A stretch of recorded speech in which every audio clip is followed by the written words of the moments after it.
और बड़ी खबर आपको बता दें, ट्विशा मौत केस की सुप्रीम कोर्ट में सुनवाई। विश्वास है सीबीआई जिम्मेदारी से काम करेगी। सीजीआई की तरफ से कहा गया मीडिया भी जिम्मेदारी से काम करे, किसी पक्ष के आधार पर दावे ना किए जाए। चीफ जस्टिस ऑफ इंडिया की तरफ से सुनवाई के दौरान ये बात कही गई है ट्विशा मौत केस का, क्योंकि स्वतः संज्ञान खुद सुप्रीम कोर्ट ने लिया और अब इस पूरे मामले में सुनवाई के दौरान ये सीजीआई की तरफ से कहा गया कि विश्वास है सीबीआई जिम्मेदारी से काम करेगी इस केस में। आप देखिए सीबीआई केस को इन्वेस्टिगेट कर रही है और दरअसल ये भी सीजीआई की तरफ से कहा गया कि मीडिया भी जिम्मेदारी से काम करे, किसी पक्ष के आधार पर दावे ना किए जाए। आप देखिए कई आरोप प्रत्यारोप लग रहे हैं ट्विशा के परिवार यानी कि उनके माता पिता भाई भाभी की तरफ से तमाम बड़ी बातें कही गई है। दूसरी तरफ जो ससुराल पक्ष है उनके अपने अलग दावे हैं। लीगल एडिटर सुमित इस वक्त हमारे साथ जुड़ चुके हैं। सुमित, क्योंकि सुप्रीम कोर्ट में इस पूरे मामले पर सुनवाई हो रही है, स्वतः संज्ञान कोर्ट की तरफ से खुद लिया गया, क्या कुछ हो रहा है, क्या कुछ दलीलें वहां पर दी जा रही है या फिर कोर्ट क्या कुछ कह रहा है? देखिए सुप्रीम कोर्ट ने आदेश दे दिया है इस पूरे मामले में और सुप्रीम कोर्ट ने मध्य प्रदेश सरकार की ओर से सॉलिसिटर जनरल तुषार मेहता को निर्देश दिया है कि सीबीआई आज ही ट्विशा शर्मा की अप्राकृतिक मौत की जांच जो है आज ही शुरू कर दे।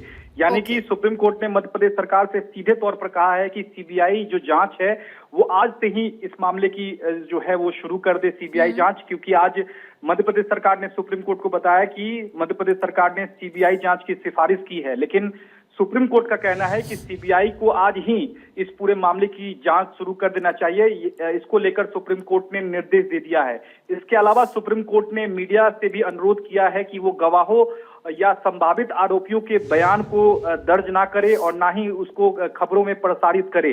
तो इस पर फिलहाल से आप कह सकती हैं कि एक तरह से सुप्रीम कोर्ट ने रोक लगा दी है कि आरोपियों के बयान और गवाहों के बयान जो है वो ना ही रिकॉर्ड करे और ना ही अखबारों में जो है वो प्रकाशित करे। ये सुप्रीम कोर्ट ने कहा है।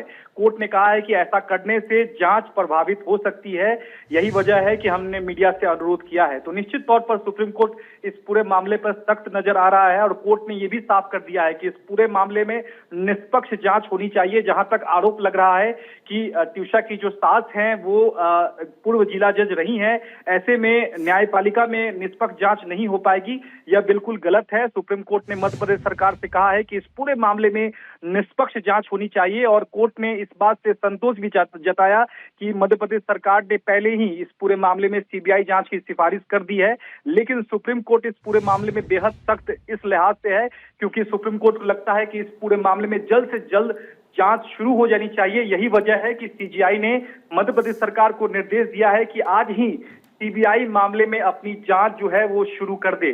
तो एक बड़ा अपडेट यही है कि ट्विशा जो दहेज हत्या पूरा जो मामला है उस मामले में सीबीआई आज ही जांच अपने हाथ में लेकर जांच को शुरू कर देगी।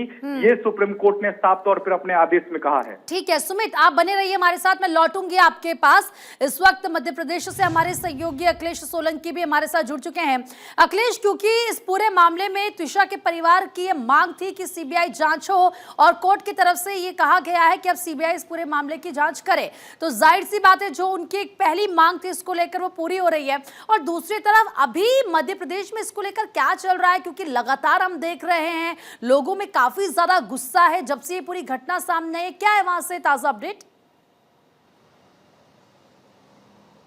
देखिए, जिस तरह से आज कोर्ट का जो रुख रहा है, खासतौर से ट्विशा के परिवार का डे वन से मानना था कि इसकी सीबीआई जांच होनी चाहिए। मध्य प्रदेश सरकार ने लिख भी दिया था, लेकिन लिखने के बाद भी 3 दिन तक कोई एक्शन नहीं हुआ। इसलिए सॉलिसिटर जनरल जो है उनसे कहा सुप्रीम कोर्ट ने कि आप अधिकारियों से बात करके आज ही इसको सीबीआई को सौंपें।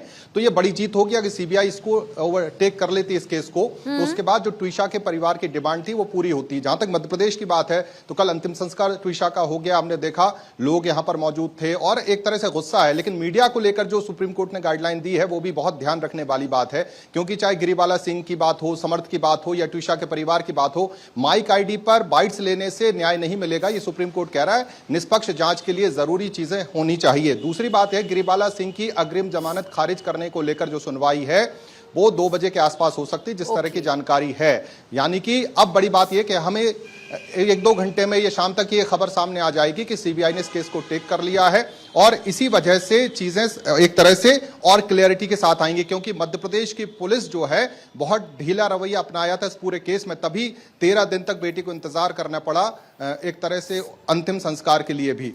अब जब सीबीआई इस केस को टेक ओवर करेगी उसके बाद न्याय की उम्मीद बनेगी, और पूरा परिवार जो है इस बात को लेकर होपफुल है कि सुप्रीम कोर्ट के इस जजमेंट के बाद खासतौर से सीबीआई जब इसको टेक करेगी तो उनकी बेटी को न्याय मिलेगा। जी।